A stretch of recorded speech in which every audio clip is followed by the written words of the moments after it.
आपको इसमें क्या आपको बहुत बड़ी खबर लग रही है? सच बात है, जो जम्मू कश्मीर के लोगों के हित की बात करेगा भारत उसके पीछे खड़ा होता है, जो उनके हित की बात नहीं करेगा भारत में उसकी जगह नहीं है।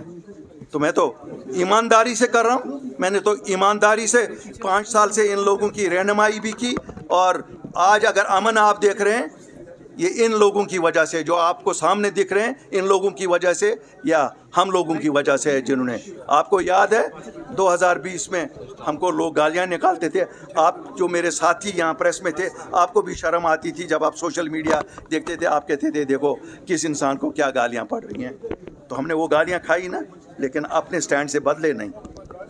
क्या सर आपको लगता है जो 90s के बाद यहाँ पे मिलिटेंसी स्टार्ट हुई उसके पीछे चाहे नेशनल हो या पीडीपी हो गई, उसके पीछे से देखिए सियासतदान ही तो थे, ये बात तो अब हिंदुस्तान के होम मिनिस्टर ने कहा, तो अब तो ये नंगे करने हैं।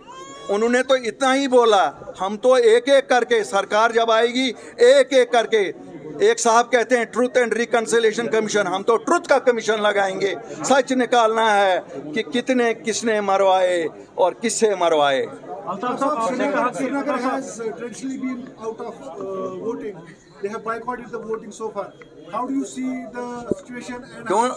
Don't you see an outpouring for अपनी party and this cricket bat everywhere? ये सच के लिए आउटपोरिंग है। शहरी श्रीनगर के लोग बहुत तंग आए हैं झूठ से।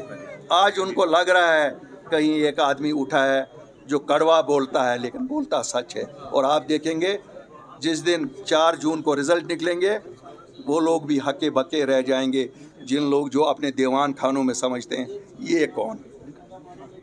हमने बेगारी 4 साल नहीं की है, हम लोगों में थे, हम महल खानों में नहीं थे, हम सॉफ्ट कुशन्स पे बैठे हुए नहीं थे, हम गए, हम लोगों में गए। आप लोगों ने हमारा पैगाम लोगों तक पहुंचाया, और अल्लाह के फजल से आप मीडिया को भी वादा करता हूं, यू विल सी 4 जून को जिस वक़्त ये जमात यहाँ स्वीप कर जाएगी, जिन 2 कॉन्स्टिट्यूंसियों में ये है, आप 5 जून से ये देखेंगे कि आप पर जो पाबंदियाँ है ये भी काफ़ी हद तक हट गई होंगी। क्यों? जो अरबाब इक़्तिदार है वो देखेंगे कि हवा असेंबली की अल्ताफ़ बुखारी की तरफ चल रहा है, जो खुद एक वो आदमी है जो सच्चाई और प्रेस की आज़ादी चाहता है। साहब आपने अभी कहा कि जो है वो कोई टूरिस्ट कहते हैं नॉर्थ कश्मीर में। देखो भैया, मैं तो वो कहता नहीं हूँ, वो मोहतरम हैं, मुकर्रम हैं, इस वली अहद हैं, हम मजाल क्या कहें, वो भी उतने ही इस शहर के रहने वाले हैं। मुझे एक गिला है, शहर क्यों छोड़ा, क्यों यहाँ शहर वालों को उस वक़्त पे छोड़ा जब शहर वालों को ज़रूरत थी। ठीक है, ये बात सही है, आपने असेसमेंट की होगी कि आप यहाँ से जीतेंगे नहीं, तो क्या फ़र्क पड़ता है, हार के भी तो अपने ही लोग हैं। अल्ताफ़ साहब गुलाम नबी आज़ाद ने जो है अपना नाम वापस लिया है, आप कैसे? चलिए, अच्छा है, देर आए दुरुस्त आए। अगर उनको लगा कि अच्छा यही रहेगा कि मैं ना लड़ूं तो ठीक है, मैं उनकी भी इज़्ज़त करता हूं, मेरे बुज़ुर्ग हैं।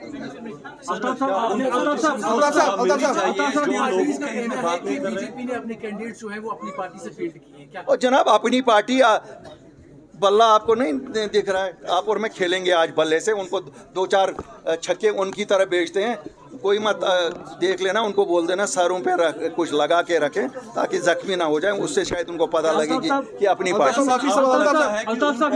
को सजा मिलनी चाहिए जिन्होंने इस्तेमाल किया। बिल्कुल मिलनी चाहिए। वैसे तो लोग ही सज़ा देंगे जब वो, देखिए डेमोक्रेसी में सबसे बड़ी सज़ा होती है जब वोट का फैसला हो जाएगा, इंशाल्लाह लोग खुद उनको सजा। आपने अभी कहा कि गड़बड़ जैसे वाक़या होते हैं, एक ब्रिज जो 2016 में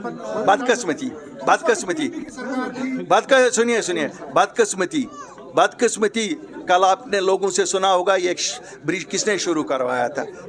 18 में सरकार गई। हम तो कहते हैं एडमिनिस्ट्रेशन में वो प्रायोरिटीज़ नहीं होती हैं ब्यूरोक्रेसी में जो एक पब्लिक नुमाइंदे को होती हैं। बदकिस्मती है। देखो मेरा दिल रो रहा है। बच्चों पे सियासत नहीं करना चाहता हूँ, हम सब के बच्चे हैं।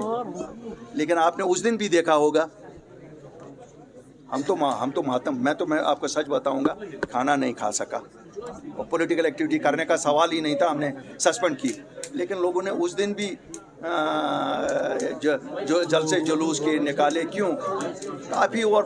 टॉफी और दूध तो हमेशा ही हमने सुना है डायलॉग। लैंड और ये जब लेकिन इसका मतलब आप ये साफ समझिए, मुझे लैंड का प्रोटेक्शन किसने दिया?